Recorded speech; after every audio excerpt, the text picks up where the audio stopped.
I am off of work, finally. It is a blazing hot day outside. Currently it's 100 degrees. And I'm already sweating, probably due to not having window tint. It's hot. That is like 100 degrees as well. However, I got something cool to show y'all. It is a polarizing camera lens filter. And with that note, let's go ahead and get started. This is a down and dirty review of what a polarizing filter does. So here it is in its nice little protective case. I'm actually gonna open it up. So I got this, it's a 77mm, it's for my wide angle lens. So here's what it looks like. It rotates because it's got two pieces of glass on it. So currently on my wide angle that I have now is I have just a clear lens. This is just a UV filter. It doesn't do much. I'm sure it does a lot to some of the geeks out there. However, it's not very powerful. So this is what I currently have on that camera. This is obviously for a 58mm, which is this lens. The polarizing lens itself screws on like any normal lens onto the front of your camera. Nothing super crazy there. It's like a typical UV ND filter that goes on the front of a camera lens. What it does is it takes light reflected from a surface, typically from a non-metallic object, and it sends it through a series of filters. So there's one here, that changes the light waves via wizardry and witchcraft, meaning I don't really want to get into the science of it because there's so much engineering to it all. I don't want to bore you all to death. So it changes lights by absorbing the glare to create a more color-rich photo. The filter can be adjusted to tweak the amount of the polarizing effect depending on how much you turn it. If you've ever worn polarized sunglasses such as this, you can see it says polarized down here. Polarized sunglasses kind of do the same.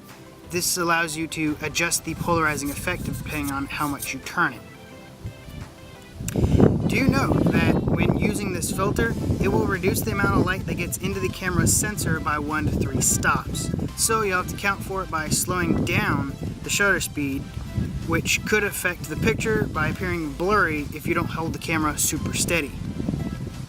For cameras that have auto exposure settings, it'll typically adjust by widening the aperture, slowing down the shutter speed. Polarizers can also shorten the field of depth depending on where you want certain focus points to be. This filter is not a filter that you want to have on the camera all the time. You should only use it when you really need to. Good things about using the polarizing lens: you get a better color of spread. Clouds will pop out more. It also removes haze and glare from the glass and shiny objects. Water appears to be more real. You can actually see a depth to the water. Also, shadows appear darker. And with that, everything has a bad side. Some claim using a polarizer lens, such as this one, it'll mess up the ability to post-edit the footage due to a skewed image because it's not 100% raw image. If you're using a wide-angle lens, the corners of your photo or your video may appear to be darker than usual. This is because with the thicker lens, it blocks more light out to the extreme angles. So that's why some of the corners may appear darker. The best angle for the polarizer to work is about 90 degrees to the sunlight. So what you can do is you can take your finger like this, make a little gun, and figure out where that sunlight is going. And on the other end of the reflection is where you need your camera to be. And since it works best at 90 degrees, at any other angles it could create streaks in objects. You could see a polarizing effect on the top part of the picture, but not the bottom, or vice versa. And up next, I've already applied the polarizing filter to my camera, and we're gonna go test it out.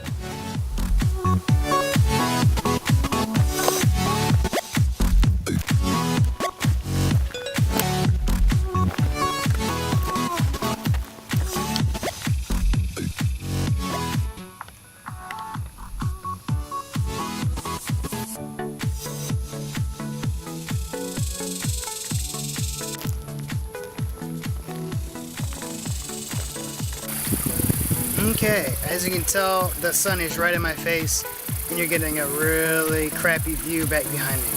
So, let's see what we have to work with. You can probably already hear it. Yes, a nice little lake. Alrighty, the first section here, I want to take a picture of this really cool water. I can see down here there's some reefs or something, but it's not very good. So now I'm going to take the polarizer and turn it just a little bit. Right out there. Now you can see all this growth that's underneath the water. There's a giant rock right there. But without the lens, that's what you would see. That's garbage. Okay, here's another example off the beaten path. I can actually see a fish swimming over here somewhere. Kind of hard to see with the glare, so let's turn the filter. There we go. Here's another spot. I like this nice little stream here, however, there's just too much light all in this area. So I can fix that, doing something like that. So you can see, you can now start seeing there's rocks in here.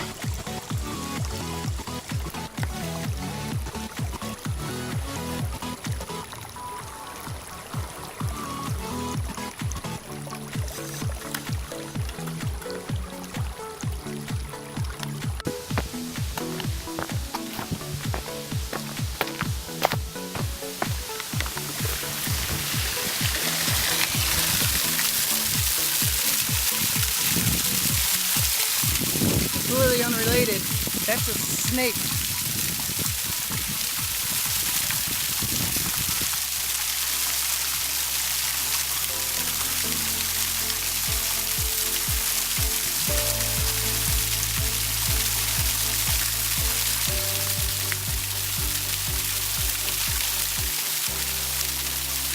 So after going outside for a little bit and tinkering around with the polarizer, seeing what kind of shots I can and can't get, I've pretty much come to find out that it is definitely not an all-around filter. Part of this is it's because there's streaks. I can definitely see it now once I start playing with it. You start staring at an image and you can see a little bit of it is dark, a little bit of it's light, and then you have some weird skewness going on in the top. Thanks for watching. Hopefully this is pretty tranquil for you. You can probably hear the waterfall in the background. Anyways, thanks for watching. Have a great day, and I hope you learned something. We'll see you next time.